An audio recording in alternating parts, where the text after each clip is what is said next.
सर्वशक्तिमान परमेश्वरका वचनहरूको वाचन संग्रह। सत्यतालाई अभ्यास गर्नु मात्रै वास्तविकता धारण गर्नु हो।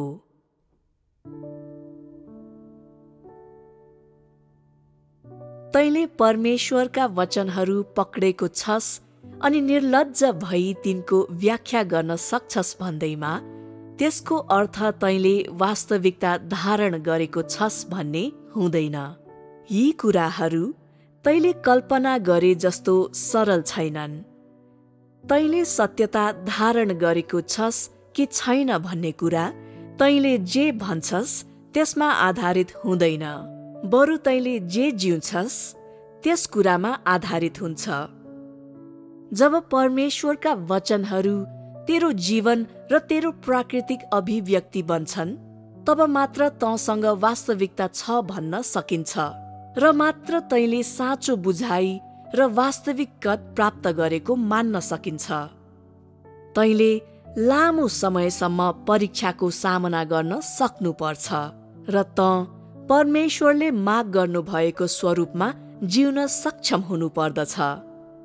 यो शारीरिक स्थिति मात्र हुनु हुँदैन, यो तँबाट प्राकृतिक रूपमा बग्नुपर्छ।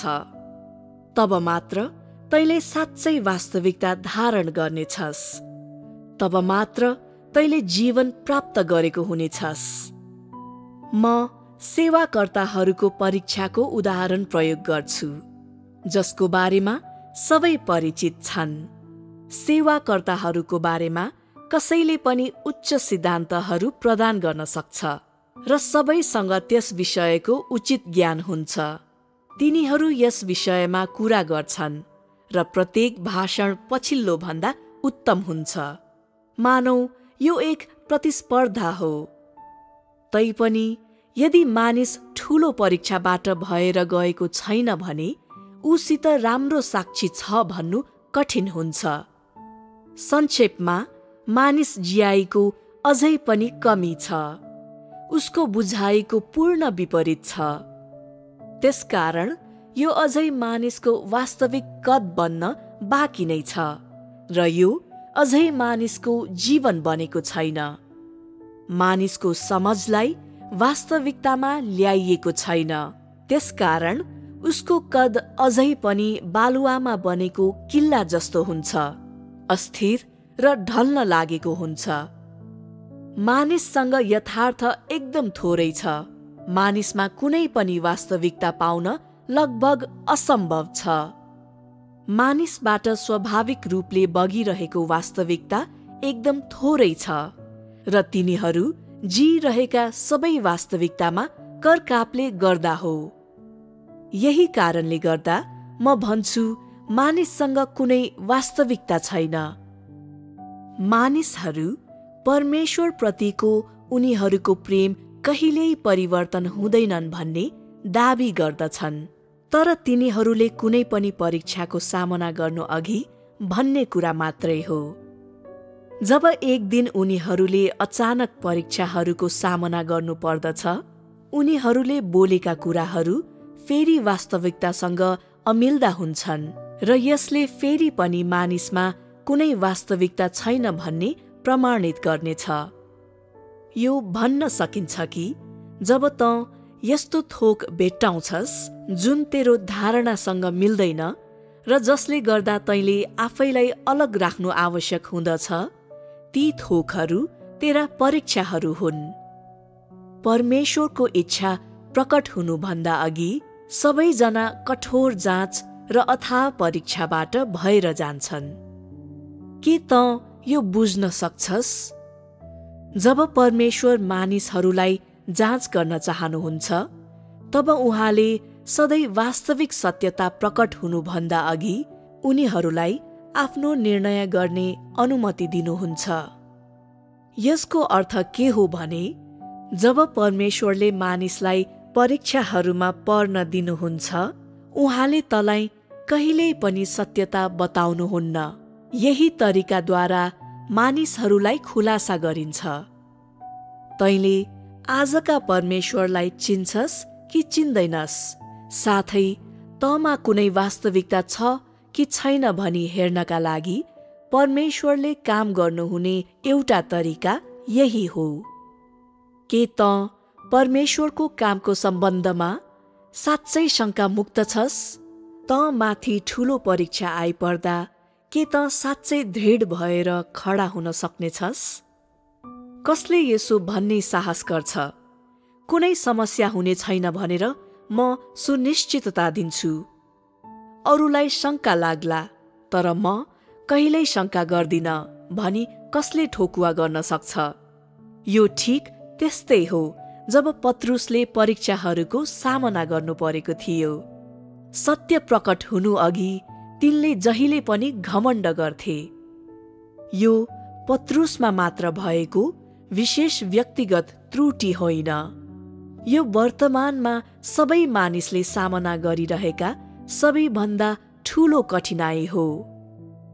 यदि म केही ठाउँमा भ्रमण गर्न गएँ वा आजको परमेश्वरको कामको बारेमा तिमीहरूको बुझाइ के रहेछ भनी हेर्न केही भाइ बहिनीहरूलाई भेट्न गए भने तब निश्चित रूपले तिमीहरू आफ्नो ज्ञानको बारेमा धेरै कुरा भन्न सक्छौ र तिमीहरूमा कुनै पनि प्रकारको शङ्का छैन जस्तो देखिन सक्छ। यदि मैले तँलाई आजको काम परमेश्वर आफैले गर्नुभएको हो भनी के तैले निर्धारण गर्न सक्छस्? के कुनै शङ्का बिना त्यसो गर्न सक्छस् भनी सोधे भने तैले निश्चय नै यो जवाफ दिनेछस्, कुनै पनि प्रकारको शङ्का छैन कि यो परमेश्वरका आत्माले गर्नुभएको काम हो। तैले यस्तो जवाफ दिइसकेपछि तैले निश्चित रूपमा रत्तिभर पनि शङ्का गर्दैनस् र तैले थोरै वास्तविकता प्राप्त गरेको ठान्दै तैले केही आनन्दको अनुभव पनि गर्नेछस्।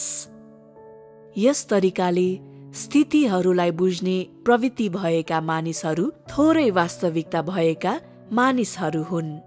व्यक्तिले त्यो पाएको छु भनी जति बढी सोच्छ, परीक्षाहरू आउँदा ऊ उति नै कम खडा हुन सक्छ।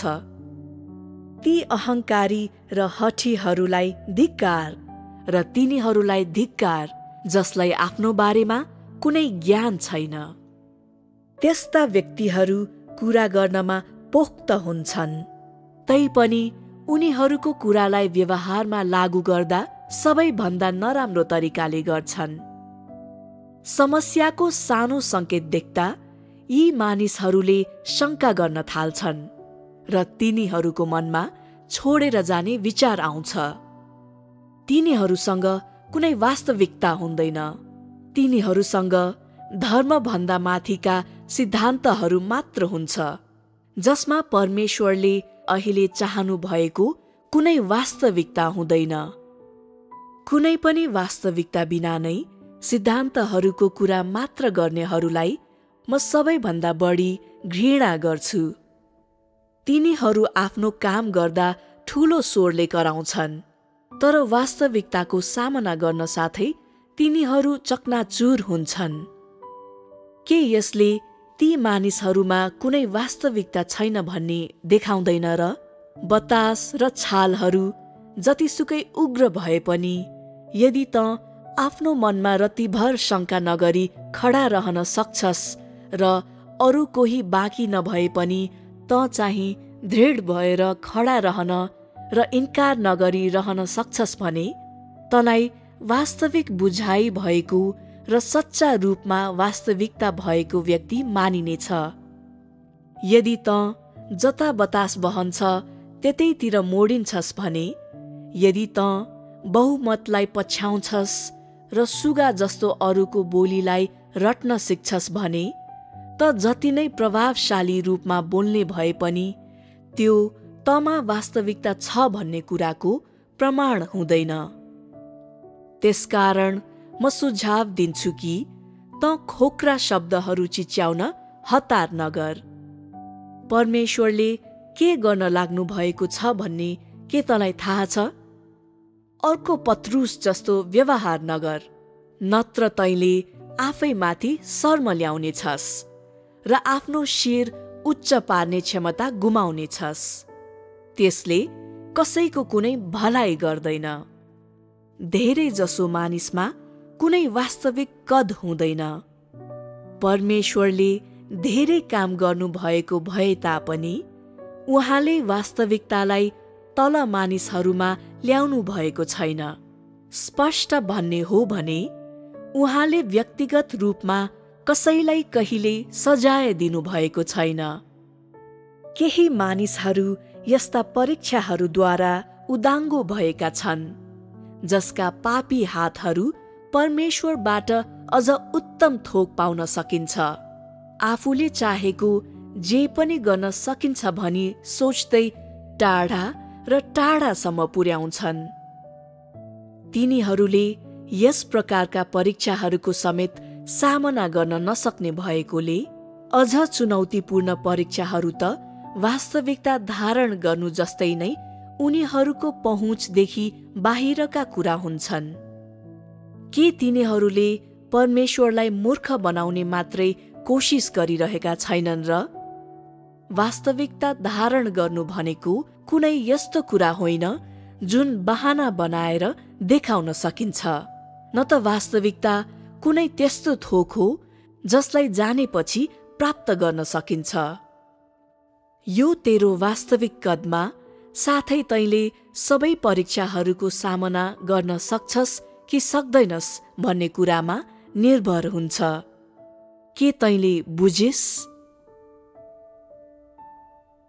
परमेश्वरले मानिसहरूमा वास्तविकताबारे कुरा गर्ने क्षमता होस् भन्ने मात्र चाहनुहुन्न। त्यो त धेरै सजिलो हुनेछ, होइन र? त्यसो भए परमेश्वरले किन जीवनमा प्रवेश गर्ने बारे कुरा गर्नुहुन्छ? किन उहाँले रूपान्तरणको कुरा गर्नुहुन्छ? यदि मानिसहरू वास्तविकताको बारेमा खोक्रो कुरा गर्न मात्र सक्षम छन् भने के तिनीहरूले आफ्नो स्वभावमा परिवर्तन हासिल गर्न सक्छन्? राज्यका असल सिपाहीहरूलाई केवल वास्तविकताको बारेमा कुरा गर्न वा घमण्ड गर्न सक्ने मानिसहरूको समूह हुनका निम्ति मात्र तालिम दिइँदैन, बरु हर समय परमेश्वरको वचन अनुसार जिउन, जस्तो सुकै अवरोधहरूको सामना गर्नु परे पनि अटल रहन र निरन्तर परमेश्वरको वचन अनुसार जिउन र संसारमा नफर्कनको लागि तिनीहरूलाई तालिम दिइन्छ। परमेश्वरले बताउनु भएको वास्तविकता यही हो। परमेश्वरले मानिससँग गर्नुभएको माग यही हो। यसैले परमेश्वरले बताउनु भएको वास्तविकतालाई अति नै साधारण नठान। पवित्र आत्माबाट अन्तर्दृष्टि मात्रै प्राप्त गर्नु वास्तविकता धारण गर्नु बराबर होइन। मानिसको कद यस्तो छैन। यो परमेश्वरको अनुग्रह हो, जसमा मानिसको कुनै योगदान छैन। प्रत्येक व्यक्तिले पत्रुसको कष्ट सहनुपर्छ। यति मात्र होइन, तिनीहरूले पत्रुसको महिमा धारण गर्नुपर्दछ, जसमा तिनीहरू परमेश्वरको काम प्राप्त गरेपछि जिउँछन्। यसलाई मात्र वास्तविकता भन्न सकिन्छ। तैँले वास्तविकताको विषयमा कुरा गर्न सक्छस् भन्दैमा तँसँग त्यो छ भन्ने नसोच, त्यो गलत हो।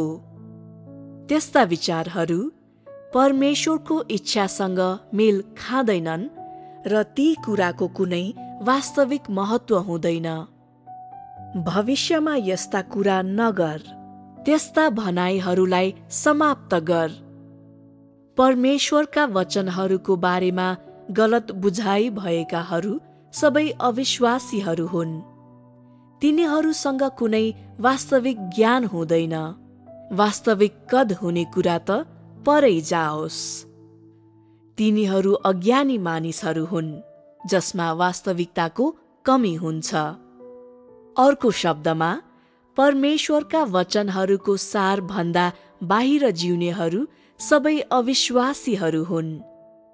मानिसहरूले अविश्वासीहरू ठानेका व्यक्तिहरू परमेश्वरको नजरमा जनावरहरू हुन् र परमेश्वरले अविश्वासीहरू ठान्नु भएका मानिसहरू त्यस्ता व्यक्तिहरू हुन् जसको जीवनमा परमेश्वरका वचनहरू हुँदैनन्। त्यसकारण जुन मानिसहरूसँग परमेश्वरको वचनको वास्तविकता हुँदैन र जो उहाँको वचन अनुसार जिउन असफल हुन्छन्, तिनीहरू अविश्वासीहरू हुन् भनेर भन्न सकिन्छ। परमेश्वरको उद्देश्य भनेको सबैलाई उहाँको वचनको वास्तविकता अनुसार जिउन लगाउनु हो। सबैजनालाई वास्तविकताको बारेमा कुरा गर्न लगाउनु मात्र होइन, तर त्यो भन्दा बढी सबैलाई उहाँका वचनहरूको वास्तविकता अनुसार जिउन सक्ने तुल्याउनु हो। मानिसले बुझ्ने वास्तविकता अत्यन्त सतही हुन्छ।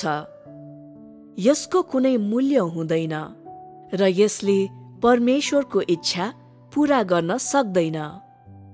यो अति तुच्छ छ र उल्लेख गर्न पनि लायक छैन।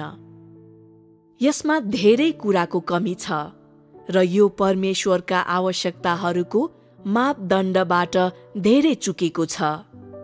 तिमीहरूमध्ये कसले बाटो देखाउन सक्ने नभई आफ्नो बुझाइको बारेमा कुरा गर्न सक्छ सो हेर्न, साथै तिमीहरूमध्ये को चाहिँ फाल्न योग्य फोहोर जस्ता छौ सो पत्ता लगाउनको लागि तिमीहरू प्रत्येकलाई एउटा ठूलो निरीक्षणमा राखिनेछ।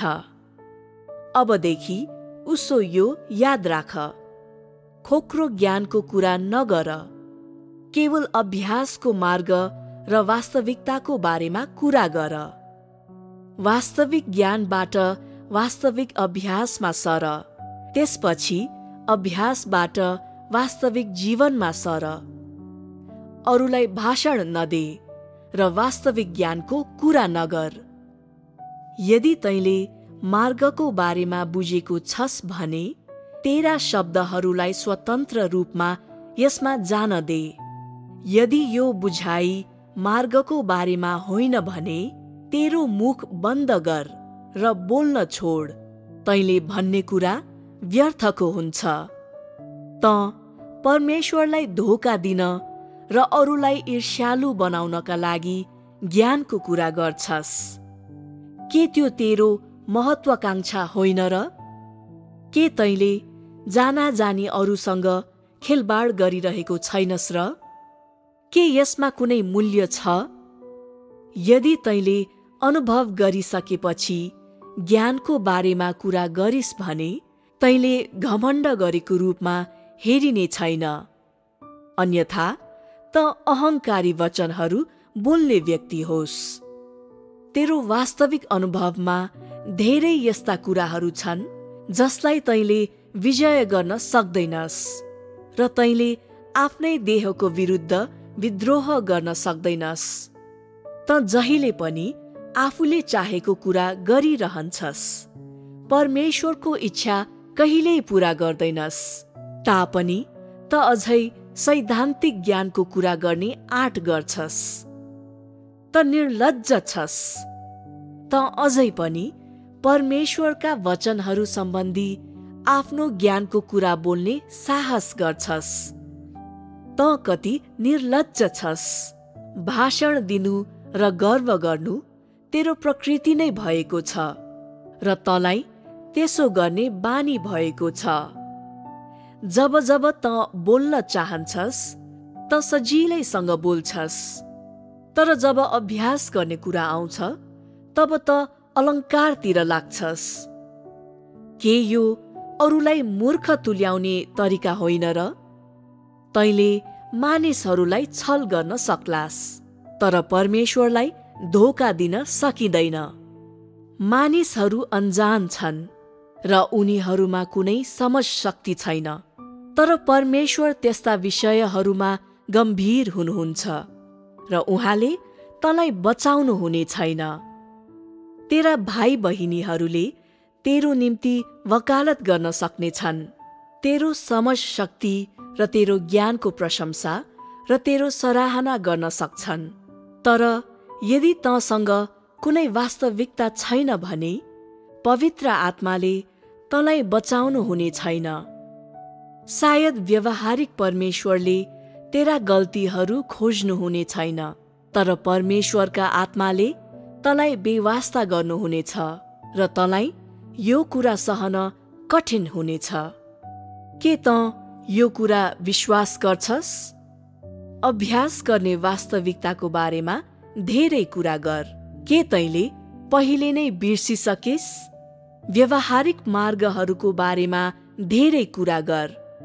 के तैँले पहिले नै बिर्सिसकिस्? उत्कृष्ट सिद्धान्तहरू र बेकममा घमण्डी कुराहरू थोरै देऊ। अहिले नै अभ्यास गर्न सुरु गर्नु उत्तम हुन्छ। के तैँले यी वचनहरू बिर्सिस्? के तँ केही पनि बुझ्दैनस्? के तँलाई परमेश्वरको इच्छाको बारेमा कुनै बुझाइ छैन?